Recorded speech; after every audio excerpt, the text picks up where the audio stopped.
श्रमगीता meditation श्रमाध्याय दुसरा श्रम शब्द मुक्त अभंग 14. अनेकांचे व्यवसाय वेगवेगळे तरी करावे समाज कार्य सगळे. जरी निरनिराळे अस्तित्व व्हावे श्रमकारी सर्वांचे श्रमत्व. याचा श्रमार्थ असा आहे की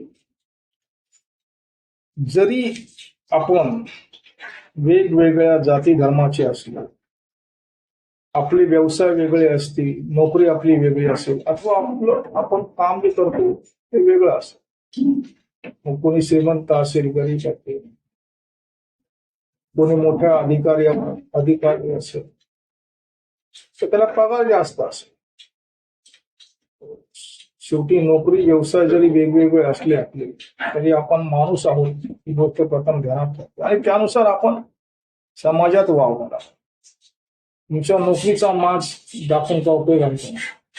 तुम्हाला भले पगार 1 लाख 2 लाख असेल दर महिने, परंतु त्याचा माज, त्याचा गर्व, त्याचा तोरा मिरवण्याचा अर्थ नाही. कारण तुम्हाला सगळ्यांना एक दिवसच्या पृथ्वी सोडून जायचं आहे. तुम्ही जरी आता पृथ्वीवासी असला, तुमच्यावर जरी शिक्का लागला की तुम्ही बेरोजगार नाही, तुम्ही बेकार नाही, तुम्ही श्रमी होतात, तुमची नोंद या पृथ्वीवरती होईल की बाबा ह्याला नोकरी चांगली होती, हा व्यवसाय चांगला करायचा, हा घरी बसून नव्हता,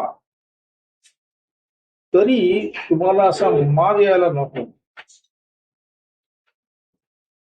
आणि ज्याला माज येतो तो मग भ्रष्टाचार करतो.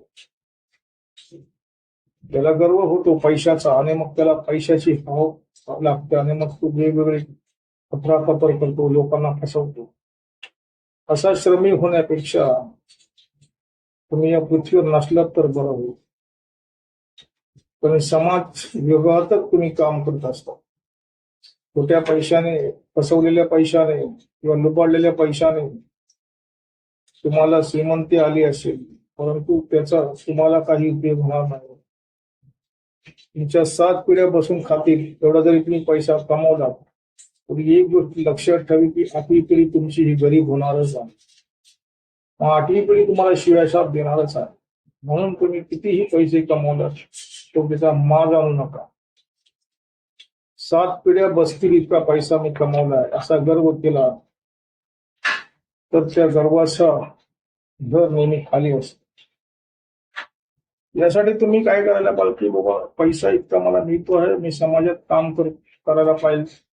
तुमच्यामध्ये समाजाची एक चांगली, समाजाला उपयोगी व्हाल अशी तुमची एक प्रतिमा निर्माण झाला. आणि ती प्रतिमा तेव्हाच निर्माण होईल जेव्हा तुम्ही दयाळू असाल. श्रमाळूच आहात तर तुम्ही दयाळू असायला पाहिजे, कनवाळू असायला पाहिजे, ममताळू असायला पाहिजे. म्हणजेच तुम्ही समाजकार्य करायला पाहिजे. आपल्या पगारातला 10% वाटा तुम्ही समाजकार्याला दिला पाहिजे, किंवा 1% तरी वाटा समाजकार्य केलं तरी खूप आहे. तुम्हाला समाजात जाऊन सेवा करता येत नसेल तर तुम्ही आर्थिक सेवा करा ना. ज्या प्रकारे एखादा श्रमजीवी जो असतो, म्हणजे नोकरी करणारा, व्यवसाय करणारा असतो, तो त्याच्या पगारातला 30% वाटा हा बचत करतो, गुंतवणूक करतो आणि मग श्रीमंत होतो. नुसते उद्योगधंदे उभारून कोणी श्रीमंत होत नाही. बचत आणि गुंतवणूक करायला हरत नाही.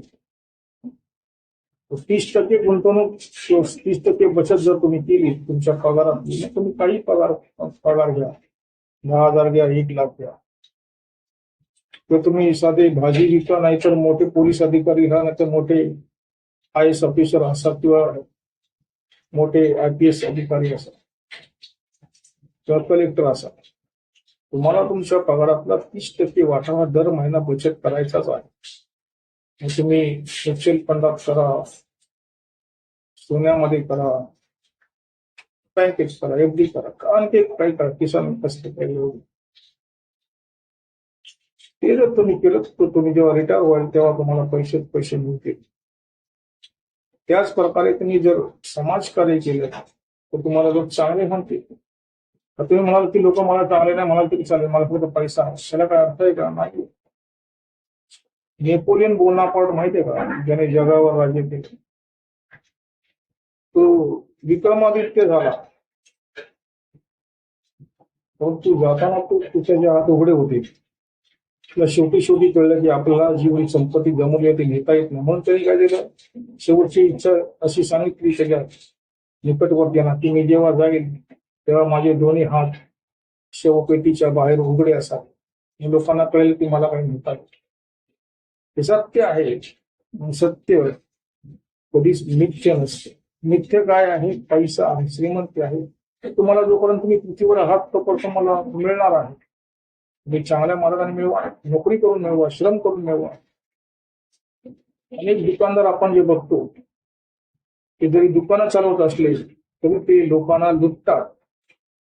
मग ते भाजीवाले असतील किंवा इतर धंदेवाले असतील, थोड्या भावाने ते माल विकतात.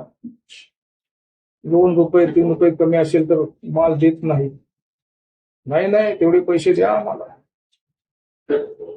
हा जो प्रकार चालला आहे तो खूप वाईट आहे. लुबाडण्याचा प्रकार नाही ते काय आहे?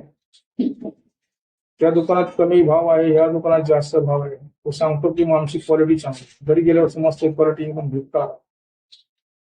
म्हणून तुम्हाला जर चांगलं कमाई करायची असेल तर तुम्ही नोकरी करा आणि प्रामाणिक उद्योग करा, व्यवसाय करा. तर तुम्हाला पैसा मिळू शकतो.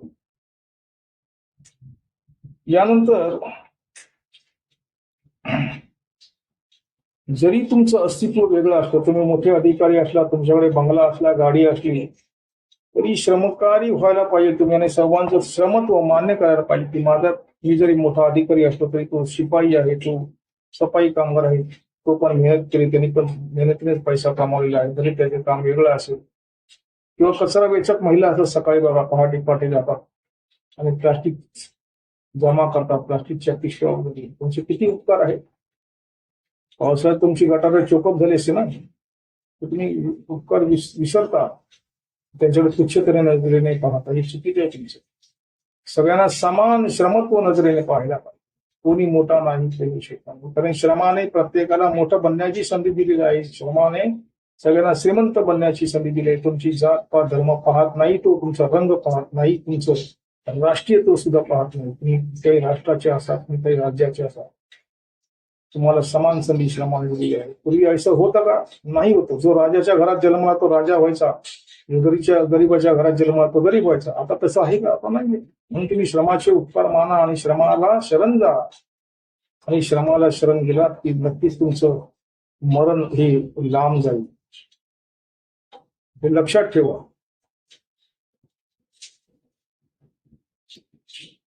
तुम्ही जेव्हा अंथरुणातून उठता रोज, तेव्हा आरशासमोर जा.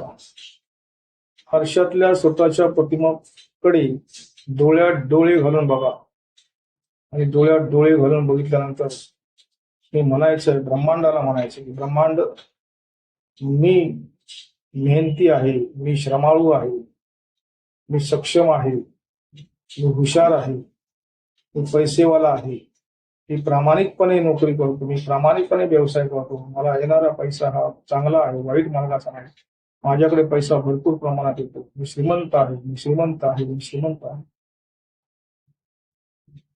असं तुम्ही म्हणायचं आहे कुठे आरशासमोर उभे राहून.